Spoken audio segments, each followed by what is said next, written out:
ये है नेटवर्क 18 और आप देख रहे हैं CNBC आवाज।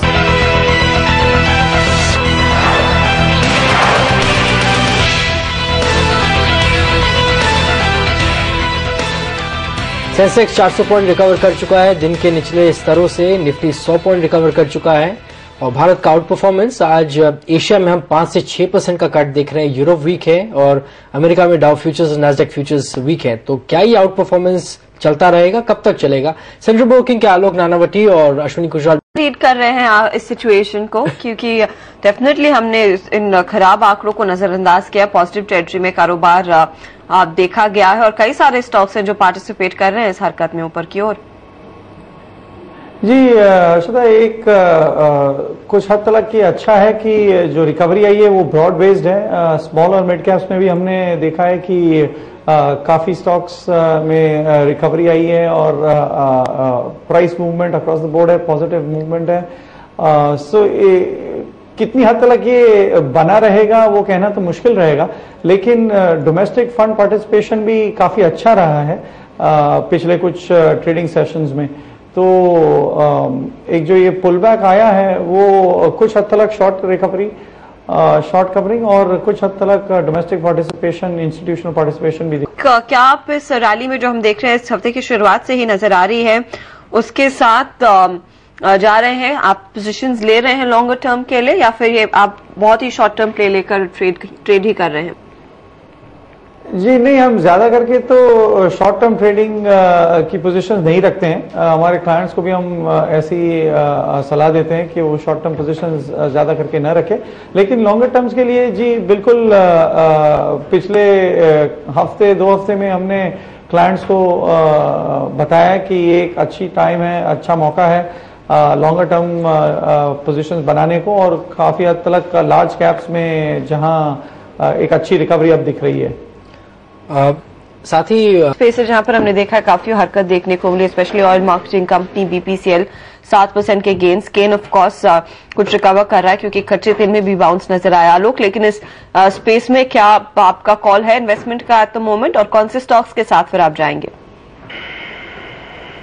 जी ऑयल रिफाइनिंग में तो फिलहाल अगर दूर रहे तो बेहतर रहेगा, क्योंकि ऑयल प्राइस मूवमेंट में कुछ लॉन्गर टर्म डायरेक्शन मिले उसके बाद ही एंट्री करें तो बेहतर है। और ऑयल मार्केटिंग कंपनीज में जो एक फिलहाल प्रपोजल आई है ऑयल मिनिस्ट्री से कि डीरेगुलेशन की बात चल रही है, तो थोड़ी क्लैरिटी हो जाए सिचुएशन पर, उसके बाद बेहतर रहेगा कि लॉन्गर टर्म के लिए निवेश करें। पर आपकी क्या राय है वैल्यूएशन वाइज, और स्पेशली करंट लेवल्स पर हमने देखा है 250 पर पहुंचा है स्टॉक और लगातार यहाँ पर खरीदारी रही है इस हफ्ते?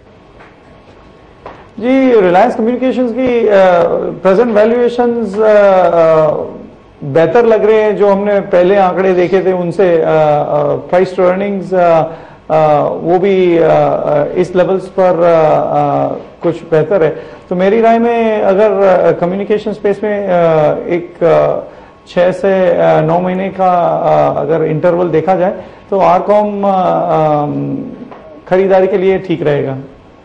हालांकि मिड कैप्स में हमने देखा पार्टिसिपेशन देखा गया है, उनकी ओर से कुछ सपोर्ट मिला है। बलरामपुर चीनी, श्री रेणुका, अरविंद, IFCI और Reliance Capital, Praj industries, Gujarat NRE coke, Ispat, SR oil, Chambal fertilisers, Nagarjuna, Axis Bank, HDIL, सारे स्टॉक्स हैं जिन्होंने सहारा दिया है और यहाँ पर हमने देखा प्रदर्शन अच्छा रहा है। करीब 4% से ज्यादा के गेन्स इन सभी स्टॉक्स में देखे गए हैं और वहीं से हमने देखा थोड़ा बहुत बूस्ट मिला। ऑफकोर्स थोड़ी बहुत नरमी भी नजर आई चुनिंदा इंफ्रास्ट्रक्चर प्लेस में, जहां पर अब तक काफी ज्यादा रनअप देखने को मिला था, लेकिन वो पूरा सेक्टर एज अ होल भी बेटर परफॉर्मेंस करता हुआ दिखाई दे रहा था। हफ्ते दर हफ्ते आप देख रहे हैं किस तरह की हरकत देखने को मिली, लेकिन आउट परफॉर्मेंस इस बार DLF, यूनिटेक जैसे स्टॉक्स में देखी गई है। यहाँ पर एक्सेप्शनल गेन्स देखने को मिला इस पूरे हफ्ते में, करीब 35% के गेन्स के साथ इस हफ्ते की ट्रेड देखने को मिली थी। आज का मूव आप देख रहे हैं DLF पर आता हुआ करीब 8% तक की हरकत, वहां पर 35% ऊपर DLF, यूनिटेक 11 से 12% ऊपर, HDIL 24% तक की रफ्तार दिखाता हुआ। आर्टकॉम एक और स्टॉक था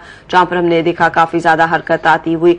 सुजलॉन, M&M, ये सारे स्टॉक्स है जहां से हमने देखा है कुछ एक्यूमुलेशन बनता हुआ दिखाई दिया है, यानी कि कंसोलिडेटेड एफर्ट जरूर आया ऑफ कोर्स लोग कह रहे थे कि 10,000 तक जाने की संभावना है इस रिलीफ रैली में सेंसेक्स पर, साथ ही साथ निफ्टी की भी उम्मीदें हैं कि 3,000 पर जाएगा, लेकिन यहाँ पर हमने देखा 2900 के आसपास ही गाड़ी मंडराती हुई दिखाई दी है।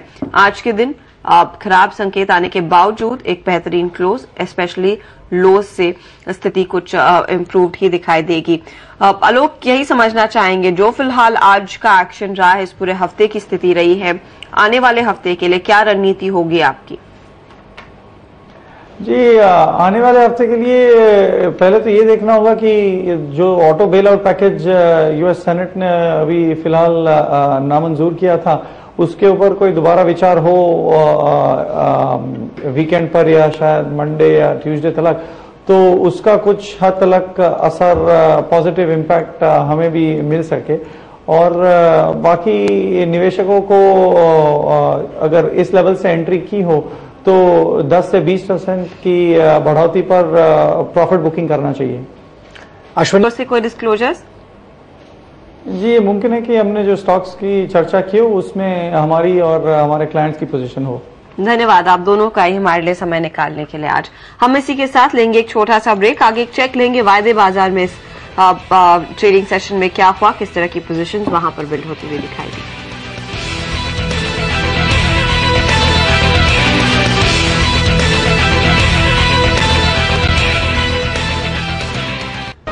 ये है नेटवर्क 18 और आप देख रहे हैं CNBC।